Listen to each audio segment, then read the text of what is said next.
Vote এখনো বাকি, ballot বাক্স এখনো খোলা হয়নি, কিন্তু রাজনীতির মাঠে একটা পক্ষ ইতোমধ্যে উদযাপন শুরু করেছে, আরেকটা পক্ষ পালানোর পথ খুঁজছে। এটা কি কোনো আগাম ফলাফল, নাকি রাজনৈতিক বাস্তবতার নির্মম আয়না? আজকের এই ডকুমেন্টারিতে আমরা দেখব কিভাবে বিজয়ের আগে বিজয়ের গল্প লেখা হয়ে যাচ্ছে, আর কিভাবে ভোটের আগে পরাজয়ের ছাপ স্পষ্ট হয়ে উঠছে।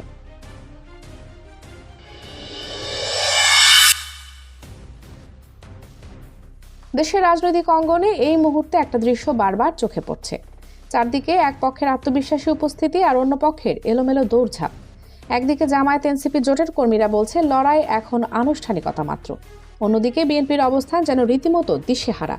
কখনো আত্মপক্ষ সমর্থনের চেষ্টা, কখনো নাটক সাজানোর অভিযোগ, আবার কখনো নিজেদের ভুলেই নিজেরাই বিপদে পড়ছে। সাম্প্রতিক সময়ে সবচেয়ে আলোচিত ঘটনা আমিরে জামায়াতের সামাজিক যোগাযোগ মাধ্যম অ্যাকাউন্ট ঘিরে বিতর্ক। যে ঘটনাকে ঘিরে বড়সড় রাজনৈতিক ফাঁদ পাতা হয়েছিল, সেই ফাঁদে শেষ পর্যন্ত ধরা পড়েছে যারা ফাঁদ পেতেছিল। রাজনৈতিক কৌশলের নামে যে নাটক সাজানো হয়েছিল তা শেষ পর্যন্ত রূপ নিয়েছে জনসমক্ষে বিব্রতিকর পরিণতিতে। এই ঘটনায় সাধারণ মানুষ বুঝে গেছে ডিজিটাল রাজনীতির ন্যূনতম বোধটুকু সব দলের নেই। এবার আসা যাক কুমিল্লা ৪ আসনের কথায়। এই আসনে বিএনপির মনোনীত প্রার্থী মঞ্জুরুল হাসান মুন্সির বিষয়ের সিদ্ধান্ত এসেছে। তা শুধু একটি আসনের বিষয় নয়, এটা পুরো রাজনৈতিক বাস্তবতার প্রতিচ্ছবি। আইনি প্রক্রিয়ায় তার আপিল খারিজ। আইনজীবীদের ভাষ্য অনুযায়ী তিনি আর নির্বাচনে অংশ নিতে পারবেন না। এর মানে কি? এর মানে ধানের শীষ প্রতীক থাকলেও প্রতিযোগিতায় থাকার যোগ্য প্রার্থী নেই। এখানে প্রশ্ন ওঠে, একজন প্রার্থী কেন বাদ পড়েন? উত্তরটা খুবই সাধারণ কিন্তু ভয়ঙ্কর। তথ্য গোপন, ঋণ খেলাপির অভিযোগ, আর্থিক অনিয়ম, এই বিষয়গুলো এখন বিএনপির বড় বোঝা। রাজনীতিতে ভুল হতে পারে, কিন্তু যখন সেই ভুল বারবার হয় আর দলীয় সংস্কৃতিতে পরিণত হয়, তখন জনগণ মুখ ফিরিয়ে নেয়।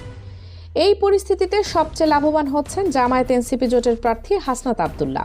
প্রতিদ্বন্দ্বী মাঠেই নেই, এমন অবস্থায় তার বিজয় এখন সময়ের অপেক্ষা মাত্র। নিজ দল ও সমর্থকদের কাছে এটি ইতোমধ্যে আরেকটি রাজনৈতিক জয় হিসেবে বিবেচিত।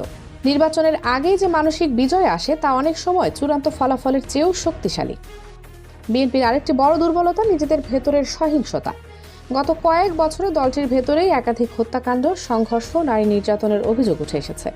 নারায়ণগঞ্জের রূপগঞ্জের সাম্প্রতিক হত্যাকাণ্ড, স্বেচ্ছাসেবক দলের অভ্যন্তরীণ সহিংসতা, এসব ঘটনা সাধারণ মানুষের কাছে একটি স্পষ্ট বার্তা দিচ্ছে।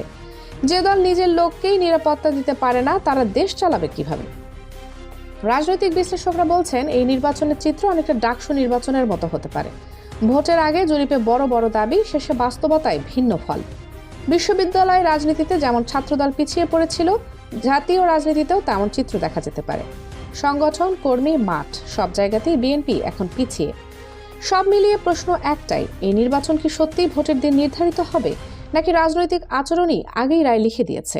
একদিকে সংগঠিত প্রস্তুতি, অন্যদিকে বিভ্রান্তি ও বিতর্ক। একদিকে আত্মবিশ্বাস, অন্যদিকে আত্মঘাতী কৌশল। এই বাস্তবতায় দাঁড়িয়ে বলা যায় বিজয়ের আগেই কেউ কেউ জিতে গেছে, আর কেউ কেউ হেরে গেছে নিজেদের ভুলেই। ভোট বাকি আছে, কিন্তু রাজনীতিতে সবসময় ব্যালটই শেষ কথা বলে না, অনেক সময় আচরণই রায় লিখে দেয়।